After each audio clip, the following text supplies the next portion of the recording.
Good afternoon, everybody, and welcome to a review of Tying a Knot with the Amagami Sister. Tying a Knot with an Amagami Sister, episode 12. Now, you know something about episode 12, rom-coms have this also an ingredient to have in a retrospect of a rom-com, which, by the way, is fate.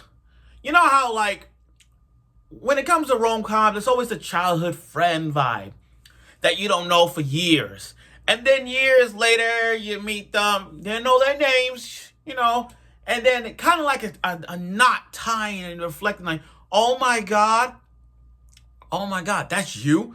It's one of those childhood friends rom-com vibe, You may not see them for years, but when you come back, you feel like, oh my God, that's you? That's you? That's what this is. Now, before we get to the Yai arc / Reiko arc, that was the name Reiko, and then Yai, Reiko / Yai arc, let me just say this. 2025 is going to be my year of rom-coms. Forget the other shows that's coming out, even though we are getting shows that are coming back. But I feel that 2025 is going to be the year of rom-coms. Rom-coms are taking over 2025. Think about it. You got the 100 girlfriends, the GOAT of harems, by the way. He's the freaking GOAT. I mean, the 100 girlfriends who really, really love you is coming back with another season. And then you got the other rom-com / Yoshoku no Sora route where the rich Shinji family guy by the creator of Rent a Girlfriend, by the way, which, by the way, the creator of Rent a Girlfriend, Rinji, is a top 10 manga / creator of all time. He's top 10. And that's coming out with a story that you are going to love. Because I've been reading those chapters. It's freaking good. And then My Dress Up Darling is coming back with another season of season 2. Now, I said it before and I'll say it again. I don't have Marin Kitagawa as one of the best gals out there. She's one of the best, but she's not number one. Past or present, Kitagawa is everybody's top 3, top 5 gals of all time. We can all agree on that.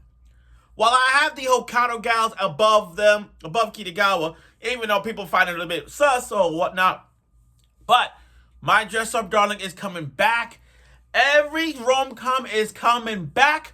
New rom-coms are approaching, some that I haven't read yet. I'm looking forward to it, but still, we are in a line of 2025 full of rom-coms. Yeah, every year is going to be isekais.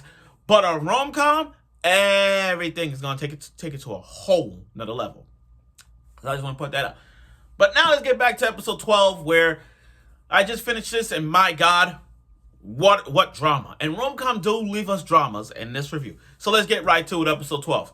Okay, so this is still the arc of the Reiko / Yai arc. We all know what Yai is now. Her real name is Reiko. And a name that we don't never bring it up. We never bring up her name, that Reiko. So what changes that Reiko name to Yai? At what point? What point did that name come from? Her best friend saying stuff, step away, don't be part of this. Whatever you do, don't get involved in this name. Just don't. So they all get separated, going to those little tests of courage, all in rom-com, going this test of courage thing when they split into two separate paths. Yai's with Asahi, Yuna's with the Uryuu guy. And I got to see Uryuu being jump scared and all that, especially with that ugly ass human ass cat. Really funny. But as for Arya and Yai's art, going to that separate path, Asahi was about to fall off, and then Yai sacrificed herself and fell.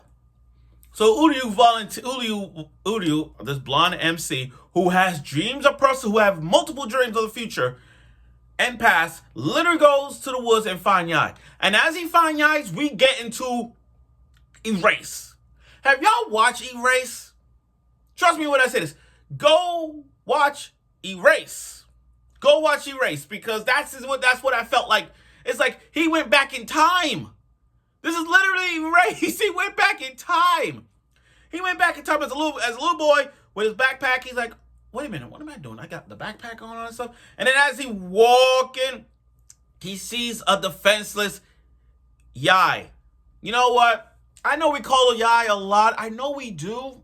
But I'm going to call her Reiko because this was like the name Reiko before the Yai. So let's call it that. All right, so the Reiko, quote unquote, we find out more about her. She lives in a strict mother-loving household.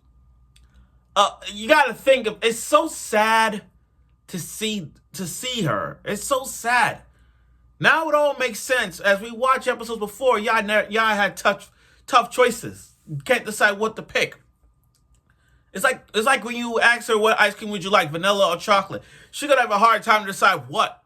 And seeing her with her mom saying you're doing all these other activities, you're not gonna do nothing. Every activity you're gonna do, and that's final.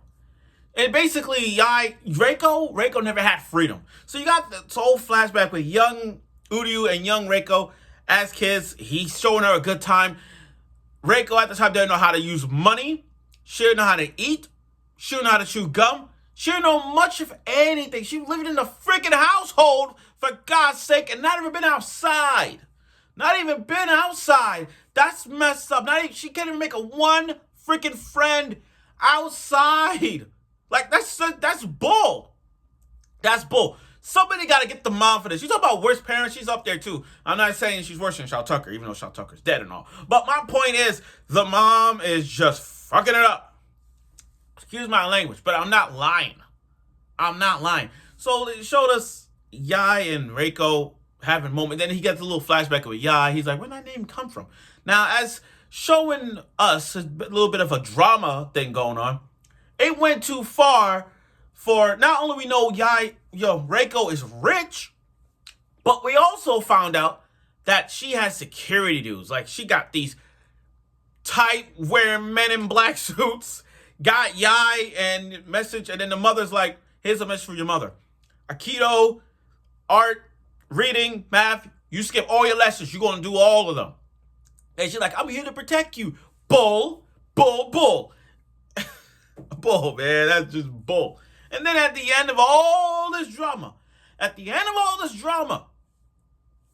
he grabs her, young Uryuu grabs Reiko, and realizes that the name, like, you're the reason why you changed her name to Yai.